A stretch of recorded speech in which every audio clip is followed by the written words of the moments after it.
Hindi ka nakinig sa akin. Nakiusap na ako sa'yo. Nakiusap na nga ako sa'yo na hanggat maaari, huwag ka na muna magtrabaho. Pero wala. Anong pinili mo? Mas pinili mo yung karir mo? Mas pinili mo yung trabaho? Yang buha ka lang yun ang karir mo! I chose to work para mabigyan ng magandang buhay anak Anong buhay? natin! Nasa na? Ha? Asa na? Meron na nga sana dati! Nasa na? Wala! Anong buhay bibigay mo? Wala! Hindi mo alam kung ano yung sinasabi mo dahil hindi mo naman pinagdaanan ko ano yung pinagdaanan ko.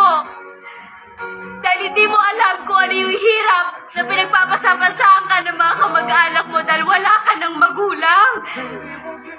Kaya nga nung nalaman kong buntis ako at hindi pa tayo na hindi ko kayang tumigil sa pagtatrabaho.